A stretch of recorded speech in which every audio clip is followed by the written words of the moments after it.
السلام علیکم ورحمۃ اللہ وبرکاتہ۔ الحمد للہ رب العالمین والعاقبۃ للمتقین والصلاة والسلام علی اشرف الانبیاء والمرسلین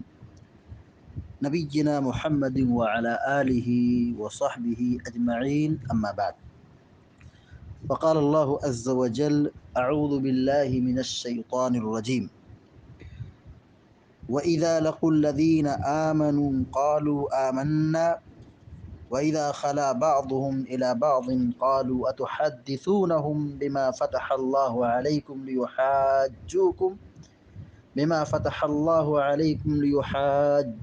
بِهِ عِنْدَ رَبِّكُمْ أَفَلَا تَعْقِلُونَ۔ سورۃ البقرہ کی آیت نمبر 76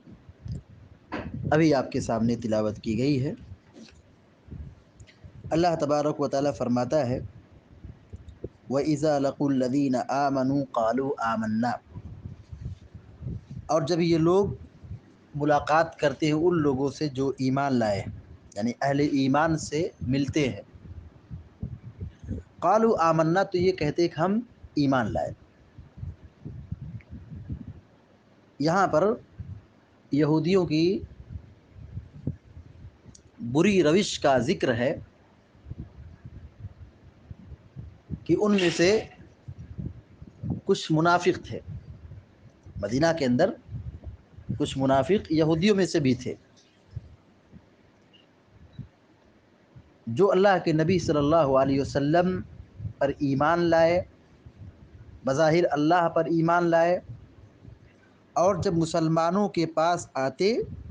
تو کھل کر یہ کہتے کہ ہم بھی مومن ہیں، ہم بھی تمہارے ساتھ ہیں، ہم لوگوں نے بھی اسلام قبول کیا ہے۔ لیکن یہی لوگ جب مسلمانوں کی صفوں سے نکلتے تھے اور اپنے یہاں یہودیوں کے پاس جاتے تھے تو کیا کہتے تھے؟ ہم ان کے ساتھ نہیں ہیں، ہم مسلمان نہیں ہیں۔ وَإِذَا خَلَا بَعْضُهُمْ إِلَى بَعْضٍ قَالُوا أَتُحَدِّثُونَهُمْ بِمَا فَتَحَ اللَّهُ عَلَيْكُمْ لِيُحَاجُّوكُمْ بِهِ عِنْدَ رَبِّكُمْ، اور جب یہ آپس میں ایک دوسرے سے ملتے،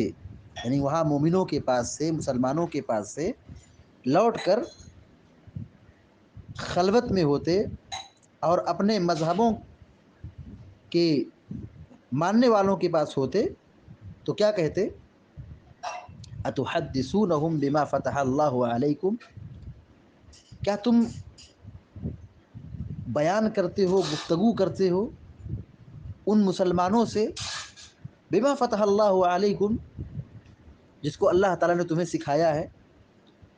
جس کو اللہ تعالیٰ نے تم کو بیان کر دیا ہے، یعنی پیارے نبی صلی اللہ علیہ وسلم کی سیرت اور صفات اور آپ صلی اللہ علیہ وسلم کا حلیہ جو سابقہ آسمانی کتابوں میں موجود تھی، تو کیا تم ان لوگوں کے سامنے یہ سب گفتگو کرتے ہو کہ یہی بات ہماری کتاب میں بھی موجود ہے، تورات میں بھی یہی موجود ہے، اللہ نے تمہیں جو سکھایا ہے، تو کیا تم ان سے جا کے بیان کرتے ہو؟ تو یہ بیان نہ کیا کرو۔ لِيُحَاجُّوكُمْ بِهِ عِنْدَ رَبِّكُمْ، کیوں؟ اگر تم یہ بیان کرو گے اس طریقے سے تو وہ تو تم پر غالب آ جائیں گے، تم پر حجت کریں گے، عند ربکم، اپنے رب کے پاس۔ افلا تعقلون، کیا تم عقل بھی نہیں رکھتے؟ کیا تم عقل نہیں رکھتے اور ایسی حرکت کرتے ہو؟ یہاں پر اللہ تبارک و تعالیٰ نے یہودیوں میں بعض منافقوں کا تذکرہ کیا کہ منافق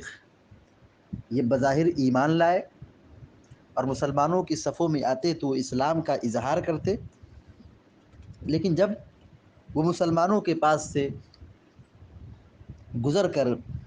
اپنی صفوں میں جاتے تھے، اپنے لوگوں سے ملتے تھے، اپنے جان پہچان کے لوگوں سے ملاقات کرتے تھے، تو یہی بیان کرتے تھے کہ دیکھو ہم تو ان کے پاس جاتے ہیں، ان کی صفوں میں بیٹھتے ہیں، ان سے گفتگو کرتے ہیں، لیکن اس گفتگو کو چھپایا جائے، اس بات کو نہ بیان کیا جائے۔ کون سی بات؟ جو اللہ کے نبی صلی اللہ علیہ وسلم کی صفات جو آسمانی کتابوں میں موجود تھی اور آپ صلی اللہ علیہ وسلم کی پیشن گوئی کی گئی تھی، ایسی چیزوں کو نہ بیان کرو۔ اور اگر تم ان کو بیان کرو گے تو پھر کیا ہوگا؟ جو اللہ نے تمہیں سکھایا ہے، تم کو بیان کر دیا ہے، تو اب یہ لوگ سنیں گے تو اپنے رب کے پاس تو تمہارے خلاف حجت پیش کریں گے، لِيُحَاجُّوكُمْ بِهِ عِندَ رَبِّكُمْ، تاکہ وہ تم سے حجت کریں اپنے رب کے پاس۔ تو افلا تعقلون، کیا تم عقل نہیں رکھتے؟ یعنی اتنی بالکل واضح سی بات ہے اور بالکل کلیئر بات ہے کہ ہم جب یہودی ہیں، ہم مسلمان نہیں ہیں، تو ہم کو مسلمانوں کی صفوں میں بیٹھ کر کے آسمانی کتابوں کے حوالے سے نبی کی پیشن گوئی نہیں بیان کرنا چاہیے، ہم کو چھپانا چاہیے۔ اہل کتاب تو دو طرح کے تھے، ایک وہ جو اہل کتاب بالکل اپنے دین پر بالکل باقی تھے، یعنی یہودی تھے یا تو عیسائی تھے،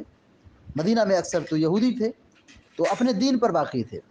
لیکن کچھ یہودی ایسے بھی تھے جو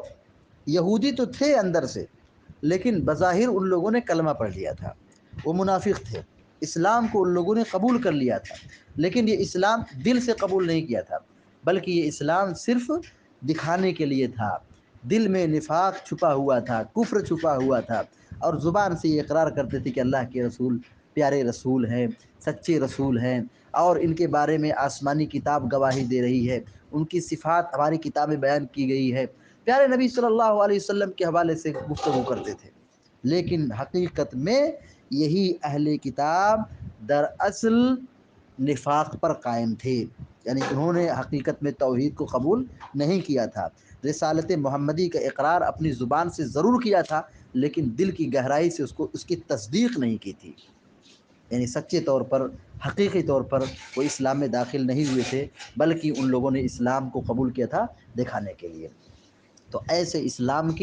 اسلام میں کوئی حقیقت نہیں ہے، یعنی جو آدمی صرف کلمہ پڑھے دکھانے کے لیے،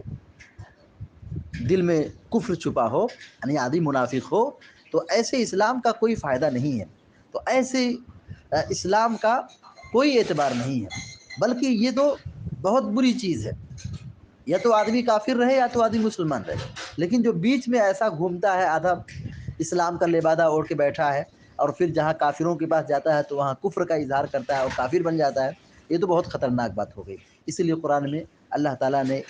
منافقوں کے تعلق سے بہت سخت فیصلہ سنایا ہے، کہا ان المنافقین فی الدرک الاسفل من النار، کہ منافق جہنم کی سب سے نچلی سطح میں ہوں گے، سب سے نچلی سطح میں ہوں گے۔ کیوں؟ کیونکہ جہنم کی آگ سب سے زیادہ انہی کو تیز لگے گی۔ وہ اس کی وجہ یہ تھی کہ یہ حقیقی اسٹینڈ اور صحیح دین کو گلے نہیں لگایا، ادھر سے کہا یہودی رہے اور پھر ادھر آئے تو مسلمان ہو گئے، یعنی یہ بھی صحیح وہ بھی صحیح، وہاں گئے تو مسلمان ہو گئے اور یہاں اپنے لوگوں کے پاس آئے، اپنے قنبہ قبیلے کے پاس آئے تو کہا ہم اس دین پہ نہیں ہیں، ہم یہودی ہیں، تو یہ تو بہت بری بات ہو گئی۔ اسی لیے اللہ تبارک و تعالیٰ نے ایسے منافق کے سلسلے میں جہنم کی سخت وعید کا ذکر فرمایا ہے، اور یہ کہا ہے کہ جہنم کے سب سے نچلی سطح میں ہوں گے۔ اللہ تعالیٰ ہم سب کو نفاق کی بیماری سے بچائے، آمین یا رب العالمین۔ اقول قولی ھذا واستغفر اللہ لی ولکم ولسائر المسلمین فاستغفروہ انہ هو الغفور الرحیم، وصلی اللہ علی نبینا محمد وسلم تسلیما کثیرا، والسلام علیکم ورحمۃ اللہ وبرکاتہ۔